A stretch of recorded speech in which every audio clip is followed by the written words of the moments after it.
نبی رمضان کا استقبال کیسے کرتے تھے؟ رمضان میں کا جو سب سے بڑا وصف کیا ہے؟ روزے. رمضان میں روزے فرض ہے نا، تو نبی شعبان سے ہی روزے رکھنا شروع کر دیتے تھے. نبی کیا کرتے تھے؟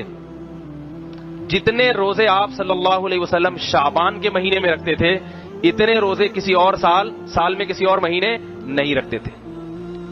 یہ استقبال ہے. سمجھ رہے ہو بات کو؟ تاکہ اپنے آپ کو اس کے لیے پہلے سے تیار کر لیں. ہم نہیں رکھتے شعبان میں روزے.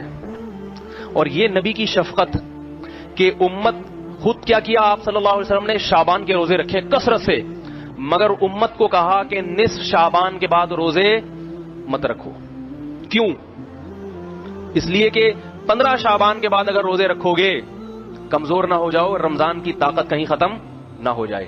خود رکھیں، امت پہ شفقت کی، تو پتہ یہ چلا کہ 15 شعبان تک امت کو حکم ہے جتنے زیادہ روزے رکھ سکے، اور جو طاقتور ہے صحت مند ہے وہ 15 کے بعد بھی رکھے. مگر ہمارے ہاں کا نہ طاقتور رکھ رہا ہے نہ کمزور رکھے. وہ رمضان میں نہیں رکھتا، ادھر پہلے کیا رکھے گا وہ؟ استقبال کا یہ مطلب ہے. دوسری بات، رمضان کی دوسری بڑی عبادت کیا ہے؟ پہلی عبادت جو رمضان کی سب سے بڑی ہے وہ روزہ ہے. دوسری کیا ہے بتائیے؟ تراویح. تراویح میں قرآن کی تلاوت ہوتی ہے. تو رمضان کے آنے سے پہلے شعبان کے مہینے میں ہی تہجد کا اہتمام شروع کر دیا جائے اور تلاوت کی کثرت شروع کر دی جائے. سمجھ میں آ رہی ہے بات؟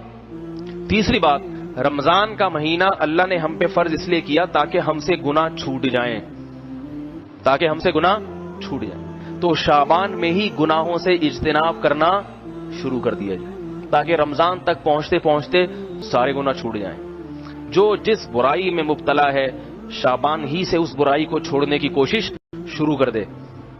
سمجھ میں آ رہی ہے بات؟ یہ 3 کام کرنے کس مہینے میں؟ بولو بھائی. شعبان میں. ایک، روزے رکھنے ہیں نفلی. نمبر 2، رات کو تہجد کی تھوڑی سی ہمت کرنی ہے. اور نمبر 3، گناہوں سے بچنے کی.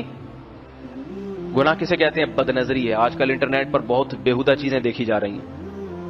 جوان آدمی اپنے آپ کو ان چیزوں سے بچانے کی کوشش کرے. ماں باپ کی نافرمانی بہت ہو رہی ہے گھروں میں، باپ کا احترام ہی نکل گیا ہے. ماں کا تو پھر بھی تھوڑا سا کر لیتے ہیں کیونکہ ماں جو ہے نا آگے سے وہ بیچاری کمزور ہوتی ہے، ڈرتی ہے اولاد کے سامنے. باپ چونکہ جواب دیتا ہے تو پھر یہ آگے سے ڈبل بھر کے اس کو جواب دیتے ہیں. اس لیے باپ کا احترام ذرا مشکل ہوتا ہے کیونکہ باپ سنا دیتا ہے کھری کھری، تو آپ میں برداشت ہے نہیں، آپ اس سے زیادہ کھری کھری سنا دیں گے اس کو. تو ابھی سے کنٹرول کریں. یہ یقین کر لیں کہ یہ میرا باپ ہے، اس کی پیشانی پر اگر میں نے محبت کی نگاہ ڈالی 1 حج اور عمرے کا ثواب ملے گا.